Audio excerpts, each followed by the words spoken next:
Good morning everyone. तो आप सभी का मेरे इस चैनल टीच वर्ल्ड पर स्वागत है। तो आज हम फ्रेंड्स 26 मार्च और 26 मार्च से रिलेटेड जितने भी करंट अफेयर का क्वेश्चन है उसको आज हम हल करने वाले हैं, जो आपके इंडिया प्लस वर्ल्ड का क्वेश्चन रहने वाला है फ्रेंड। और ये जो क्वेश्चन दोस्तों आप किसी भी एग्जाम के लिए तैयारी कर रहे हैं, चाहे आप स्टेट लेवल की तैयारी कर रहे हैं या फिर सेंट्रल लेवल की तैयारी कर रहे हैं, जिसमें दोस्तों करीबन 10 से 12 क्वेश्चन पूछा ही जाएगा। कितना पूछा जाएगा?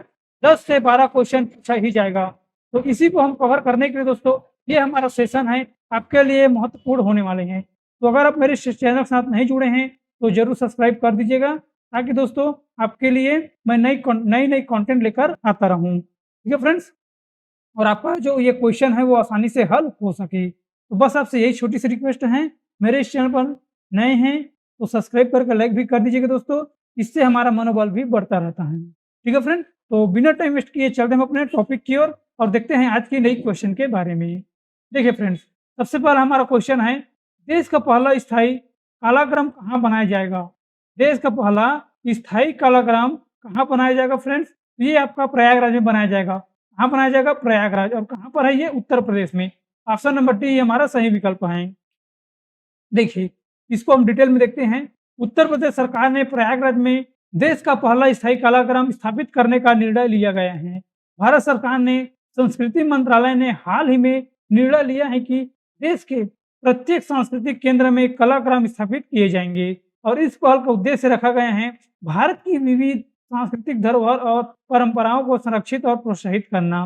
कलाग्राम में विभिन्न प्रकार की कला और शिल्प से जुड़ी गतिविधियां, कार्यशालाएं और प्रदर्शनी आयोजन की जाएगी, जिससे स्थानीय कलाकारों और शिल्पकारों को एक मंच मिलेगा।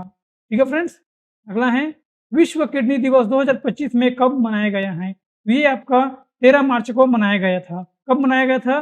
13 मार्च को मनाया गया था विश्व किडनी दिवस। विश्व किडनी दिवस हर साल मार्च के दूसरे गुरुवार को मनाया जाता है। 2025 में विश्व किडनी दिवस 13 मार्च को मनाया गया है।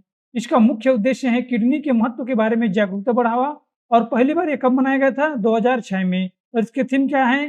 क्या आपकी किडनी ठीक है? समय रहते पता लगाएं, किडनी के स्वास्थ्य की रक्षा करें। यही इसका थीम है। अगला है, मार्च 2025 में किस राज्य सरकार ने बजट के लिए रुपया, मतलब इसको हम रुपये समझते हैं दोस्तों, इसकी जगह किस सिंबल का उपयोग किया गया है, मतलब किस अक्षर का उपयोग किया गया है, किस राज्य ने किया है? मतलब ये जो सिंबल है दोस्तों, ये अक्षर है ना, ये किस राज्य का अक्षर है दोस्तों? तो ये है दोस्तों आपका Tamil Nadu. Option number C, Tamil Nadu. जो हमारे जो रुपये होते हैं दोस्तों, उसमें ये चिन्ह होता है, आर चिन्ह रखा जाता है, लेकिन जो तमिलनाडु सरकार ने दोस्तों इससे बदल करके ये वाले चिन्ह का उपयोग किया गया है। ठीक है फ्रेंड, ये वहाँ का अक्षर है। ये तो हमें पता नहीं दोस्तों ये क्या लिखाया है, लेकिन ये तमिलनाडु की भाषा है। तो तमिलनाडु सरकार ने ये किया है। देखिए, भाषा विवाद के बीच तमिलनाडु की सरकार ने एक बड़ा कदम उठाया है। स्टालिन सरकार ने इस राज्य के बजट से आर का सिंबल को हटा दिया, मतलब रुपी सिंबल को हटा दिए गए हैं। उसके जगह सरकार ने ये वाला सिंबल रखा गया है दोस्तों, जिसे रिप्लेस कर दिए गए हैं। यह तमिल लिपि का अक्षर है, जिसे रुपये ही कहते हैं। इसको रुपया ही कहते हैं दोस्तों, इसको रुपया ही कहती हैं, लेकिन इसको तमिल भाषा में ऐसे लिखा जाता है। तमिलनाडु की डीएमके सरकार ने बजट के लिए जो लोगो जारी किया गया उसमें भारतीय रुपये के प्रतीक चिन्ह की जगह एक तमिल अक्षर का उपयोग किया गया है। यह तमिल शब्द रुपये का पहला अक्षर है। तमिल भाषा में भारतीय मुद्रा को रूबल बोला जाता था।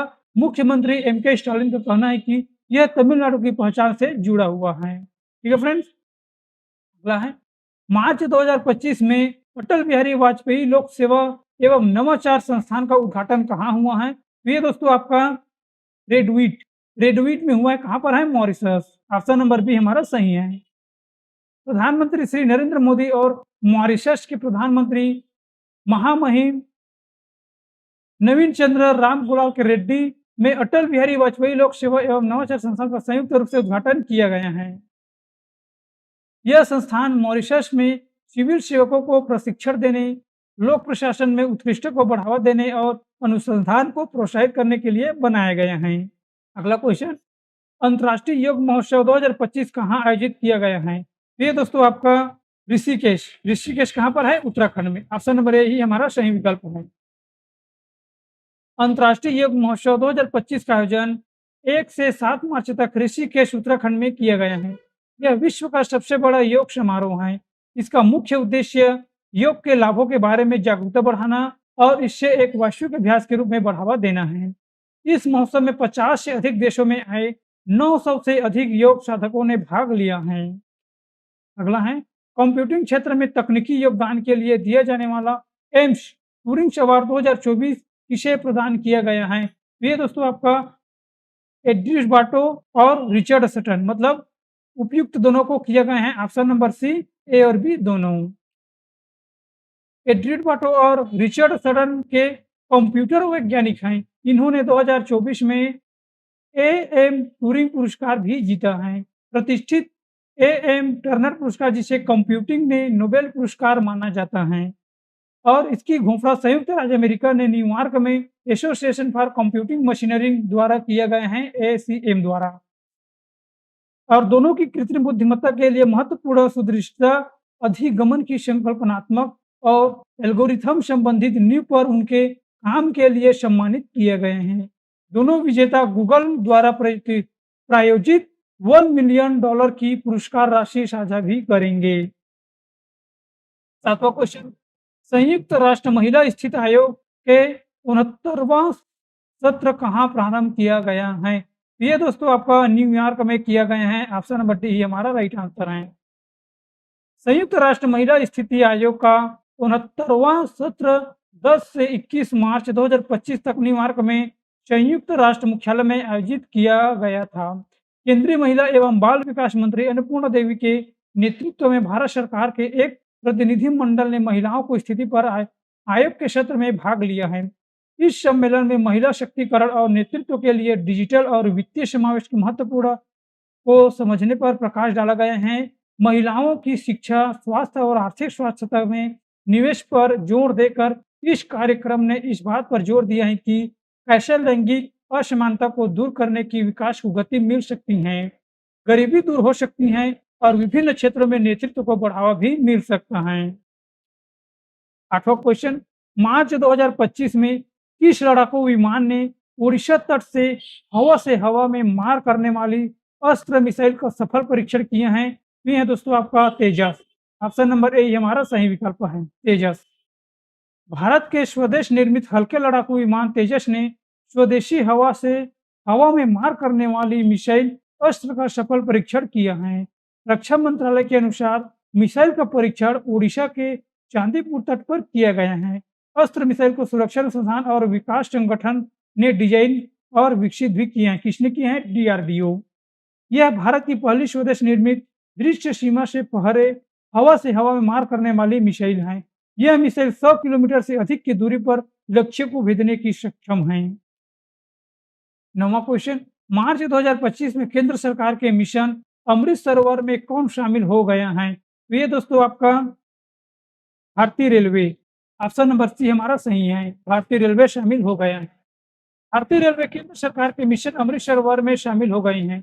यह मिशन 24 अप्रैल 2022 को शुरू किया गया था। इसका उद्देश्य जल संरक्षण करना है। और मिशन अमृत सरोवर क्या है? यह भारत सरकार की एक पहल है। इसका उद्देश्य ग्रामीण क्षेत्रों में पानी की कमी को दूर करना। इसके तहत प्रत्येक जिले में कम से कम 75 तालाबों, जिन्हें अमृत सरोवर कहा जाता है, और उसका निर्माण या जीर्णोद्धार किया जाएगा। इस मिशन का लक्ष्य देश भर में लगभग 50,000 जलाशयों का निर्माण भी करना है। अगला है, मार्च 2025 में विश्व स्तर पर महिलाओं की सबसे बड़ी सभाओं में से एक अड्डुकल पोंगला का आयोजन कहाँ हुआ है? ये दोस्तों आपका तिरुवनंतपुरम में हुआ है, केरल में। ऑप्शन नंबर डी ही सही आंसर है। विश्व स्तर पर महिलाओं की सबसे बड़ी सभाओं में एक अड्डुकल पोंगला का आयोजन तिरुवनंतपुरम में अट्टुकल भगवती मंदिर में होता है। यह त्योहार 10 दिनों तक चलता है और हर साल फरवरी या मार्च के महीने में मनाया जाता है। इस त्योहार में महिला देवी अट्टुकलम्पा को पोंगला चढ़ाती हैं, जो चावल, गुड़, नारियल से बना मीठा एक व्यंजन होता है। इस त्योहार में लाखों महिलाएं भाग लेती हैं, जिससे यह विश्व स्तर पर महिलाओं की सबसे बड़ी सभाओं में से एक बन जाता है। यह त्योहार केरल की सांस्कृतिक और परंपरा का महत्वपूर्ण भी हिस्सा है। अगला है, मार्च 2025 में विश्व का दूसरा सबसे बड़ा सड़क नेटवर्क वाला देश कौन बन गया है? विश्व का सबसे दूसरा लंबी सड़क नेटवर्क वाला देश कौन बना है दोस्तों? तो ये भारत बना है, हमारा ही देश बना है। ऑप्शन नंबर ए ही हमारा सही विकल्प है। देखिए, चीन को पछाड़कर भारत दूसरे सबसे बड़ा सड़क नेटवर्क बन गया है। भारत चीन को पछाड़कर दूसरे सबसे बड़ा रोड नेटवर्क वाला देश बन गया है। अमेरिका पहले नंबर पर बना हुआ था। रिपोर्ट के अनुसार भारत ने पिछले 8 सालों में अपने रोड नेटवर्क को 1.45 लाख किलोमीटर तक बढ़ाकर यह स्थान हासिल किए हैं। देखिए, टॉप देश कौन-कौन से हैं? पहला है आपका संयुक्त अमेरिका, जो 68 लाख किलोमीटर है लगभग, और भारत में है 63.7 और चीन में है 53 लाख किलोमीटर। ठीक है फ्रेंड? अगला है, मिसेस यूनिवर्स 2025 का खिताब किस भारतीय ने जीता है? ये दोस्तों आपका एंजिला स्वामी, ऑप्शन नंबर बी ही करेक्ट आंसर है, एंजिला स्वामी ने जीता है। एंजिला स्वामी ने मिसेस यूनिवर्स 2025 का खिताब जीत लिया है। एंजिला स्वामी बीकानेर की रहने वाली हैं। बीकानेर कहाँ पड़ता है? राजस्थान पे। उन्होंने थाईलैंड के पटाया में आयोजित मिसेस यूनिवर्स 2025 प्रतियोगिता में यह खिताब अपने नाम किए हैं। एंजिला स्वामी ने मिसेस यूनिवर्स 2025 का खिताब अपनी आंतरिक सुंदरता, आत्मविश्वास और प्रतिभा के कारण जीता है। अगला क्वेश्चन, मार्च 2025 में भारत सरकार द्वारा तेल और गैस क्षेत्र में निवेश को बढ़ावा देने और उत्पादन में वृद्धि के उद्देश्य को किस विधेयक को लोकसभा में पारित किया गया है? तो ये दोस्तों आपका तेल क्षेत्र संशोधन विधेयक में पारित किए गए हैं। ऑप्शन नंबर डी ही करेक्ट आंसर है। लोकसभा ने तेल क्षेत्रीय संशोधन विधेयक 2024 पारित कर दिए गए हैं। यह विधेयक भारत के तेलों और गैस क्षेत्र में एक महत्वपूर्ण सुधार भी है। इसका उद्देश्य है इस क्षेत्र में निवेश को बढ़ावा देना, उत्पादन बढ़ावा और आयात पर निर्भरता कम करना। विधेयक खनिज तेल की परिभाषा का विस्तार करता है, जिसमें प्राकृतिक गैस, कोल बेड मीथेन और शेल गैस तेल भी शामिल हैं। विधेयक पेट्रोलियम परिचालन के लिए एकल लाइसेंस की अनुमति भी देता है, जिससे कंपनियों के लिए विभिन्न प्रकार के हाइड्रोजन कार्बन का पता लगाना और उत्पादन करना आसान हो जाएगा। अगला है, किस मंत्रालय ने प्रतिबिंब मॉड्यूल एक जियोग्राफिक इंफॉर्मेशन सिस्टम पर आधारित सॉफ्टवेयर लॉन्च किया है? तो ये फ्रेंड्स आपका गृह मंत्रालय। गृह मंत्रालय ने इस सॉफ्टवेयर को लॉन्च किया है। देखते हैं क्या है ये। गृह मंत्रालय ने प्रतिबिंब मॉड्यूल नामक एक महत्वपूर्ण सॉफ्टवेयर लॉन्च किया है। यह एक भौगोलिक सूचना प्रणाली पर आधारित है, जिसका उद्देश्य है देश में बढ़ते साइबर अपराधों पर प्रभावी ढंग से लगाम लगाना है। इस मॉड्यूल को भारतीय साइबर अपराध समन्वय केंद्र द्वारा विकसित किया जा रहा है, जो गृह मंत्रालय के अंतर्गत आता है। प्रतिबिंब मॉड्यूल कानूनी प्रवर्तन एजेंसियों को साइबर अपराधियों के नेटवर्क और ट्रैक करने और उन्हें पकड़ने में मदद करता है। और गृह मंत्रालय कौन है? अमित शाह।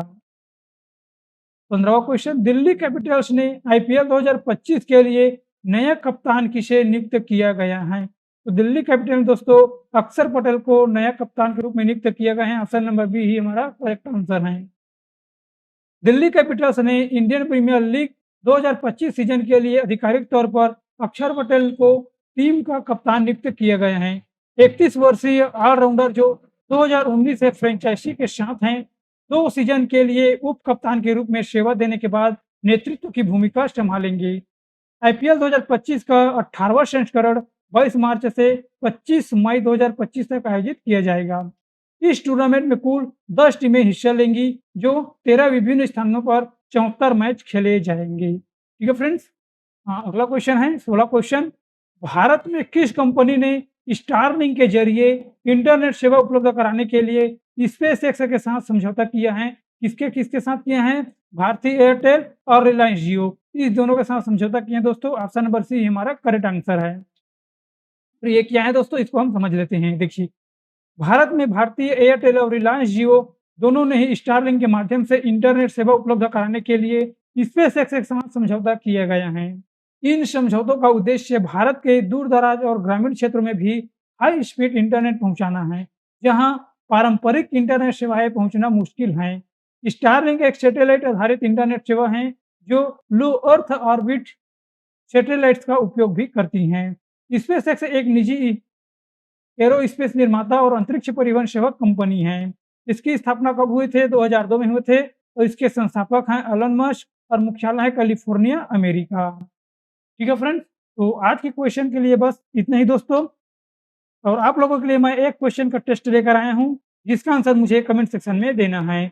मार्च 2025 में अटल बिहारी वाजपेयी लोक सेवा एवं नवाचार संस्थान का उद्घाटन कहाँ हुआ है? तो इसका आंसर दोस्तों मुझे कमेंट सेक्शन में देना है। अब ये सेशन आपको कैसा लगा है फ्रेंड, इसका फीडबैक भी ज़रूर देना है, लाइक कर लेना है दोस्तों, ताकि मुझे भी मोटिवेशन मिलता रहे। ठीक है फ्रेंड, तो आज के सेशन में बस इतना ही, मिलते हैं अगले वीडियो पर। Thank you very so much.